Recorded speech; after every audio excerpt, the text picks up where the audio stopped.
देशवासियों नमस्कार। 26/11 है आज। मैं मध्य प्रदेश की राजधानी भोपाल से अनिल मूलचंदानी। आज ही के दिन 26/11 को भारत के सम्मान की रक्षा करते हुए न जाने असंख्य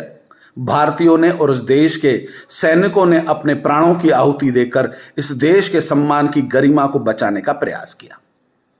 कांग्रेस के नेता मनीष तिवारी ने एक पुस्तक में लिखा कि सोनिया गांधी और मनमोहन सिंह को हमने कई बार कहा कि पाकिस्तान के ऊपर सर्जिकल अटैक करने का सही समय है, पाकिस्तान को पाकिस्तान की भाषा में जवाब देना चाहिए, परंतु इटालियन मैम ने मनमोहन सिंह को स्पष्ट मना किया क्योंकि कम्युनिस्टों की सरकार थी, अंग्रेजों की सरकार थी, हिंदुस्तान भारत के सम्मान को बेचने वाली सरकार थी, इस देश के हिंदुओं को छिन्न भिन्न करने वालों की सरकार थी। और आज उसी महाराष्ट्र के अंदर हिंदुओं के सम्मान को बेचने वाला बाला साहब ठाकरे के सम्मान का अपराधी उद्धव ठाकरे,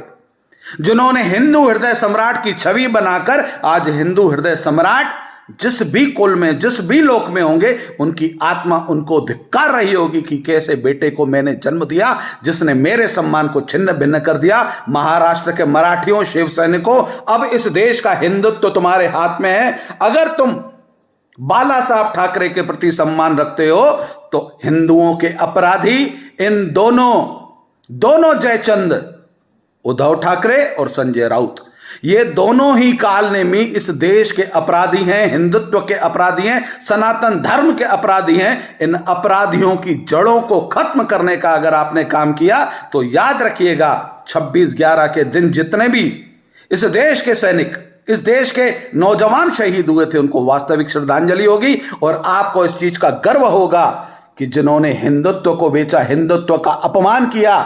जिन्होंने बाला साहब ठाकरे के सिद्धांतों को छिन्न भिन्न कर दिया, ऐसे अपराधियों को वोट के माध्यम से सजा देने का काम आपको करना है। आने वाले महाराष्ट्र के चुनाव में एक भी शिवसेना के एक भी विधायक की जमानत तक नहीं बचनी चाहिए। तो आप समझिएगा कि बाला साहब ठाकरे के उन त्यागों को, उस हिंदुत्व को आपने विनम्र श्रद्धांजलि दी और 26/11 के हमारे शहीदों को श्रद्धांजलि देने का काम आपको करना है। इस देश के अंदर हिंदुत्व स्थापित करना है, न्याय स्थापित करना है और देश के सैनिकों का सम्मान स्थापित करने का काम महाराष्ट्र का हिंदू करेगा, शिव सैनिक करेगा। वह राष्ट्रवादी